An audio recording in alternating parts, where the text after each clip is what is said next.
welcome back to my makeup and beauty channel. My name is Tejasvini and today I'm talking to you about contouring versus bronzing.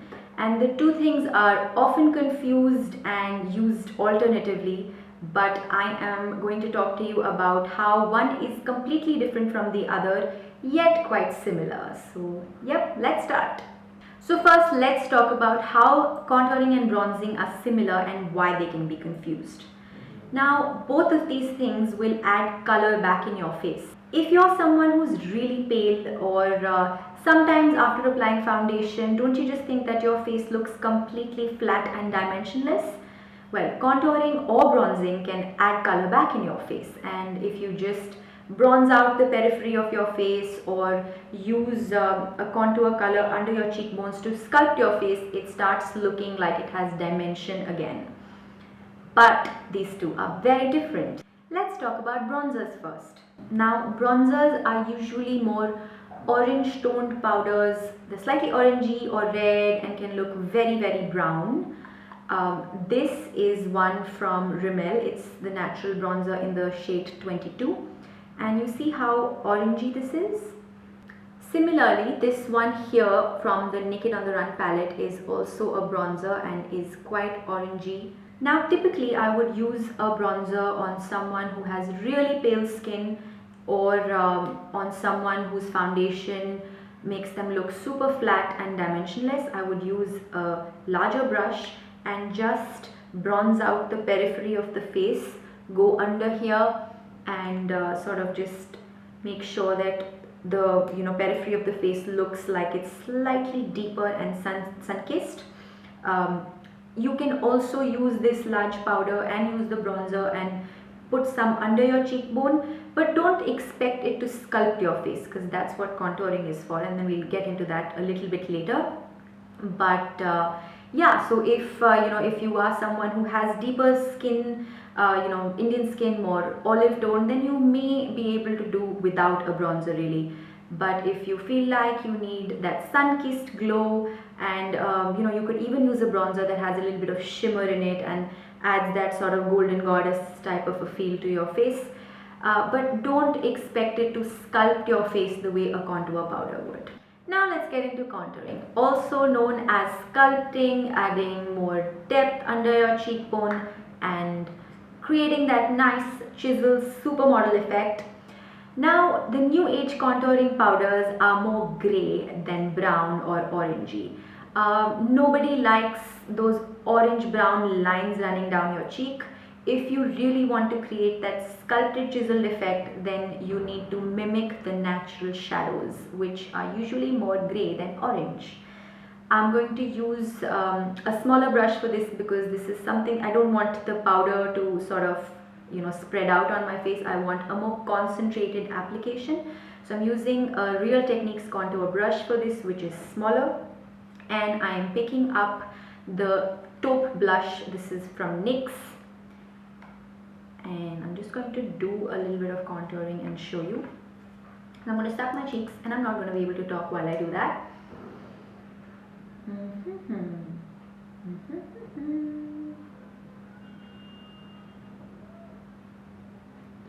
So wherever naturally the hollow of your cheekbone is, you suck your cheeks, you find that and you place the grey powder, the more grey toned or cool toned powder there.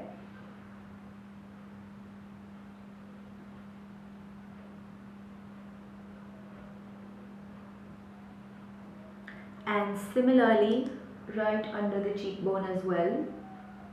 The jawline, not the cheekbone.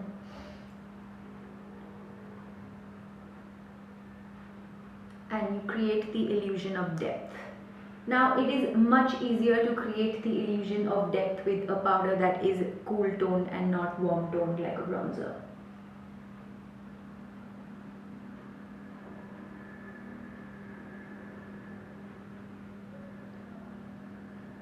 You see how that creates more natural looking definition? Tap off the excess.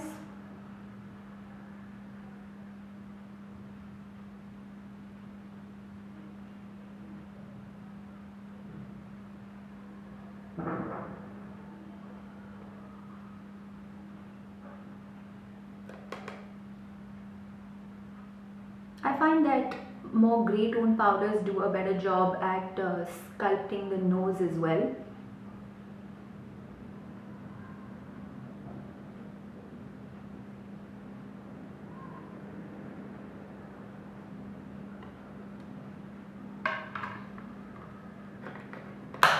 Another favorite of mine to sculpt the face is this color right here from the Kat Von D Shade and Light palette. This is also a more grey tone powder as compared to this one, which is slightly more bronzy. So I'm just placing these two powders side by side, one more grey tone and the other one is more orangey, and this is how you can keep them side by side and compare the difference in the color tone of these two powders, so you know when you're actually picking up a contour or a bronzer. So now what happens when you use a contour powder as a bronzer or a bronzer as a contour powder? If you start sculpting with an orangey powder and try to get a nice cheekbone and that nice sculpt, you have those funny orange brown lines running down your cheeks, and I see that happen so often and looks so bad. So please girls, try to pick up the right powder for the right purpose.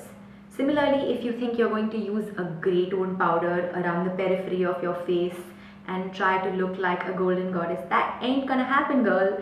You need to use a bronzer for that, and if you do end up using a grey tone powder around your face, you will just end up looking really ashy. So just be careful when you're shopping for your bronze grey powders, and make sure that you pick up the right one for your purpose.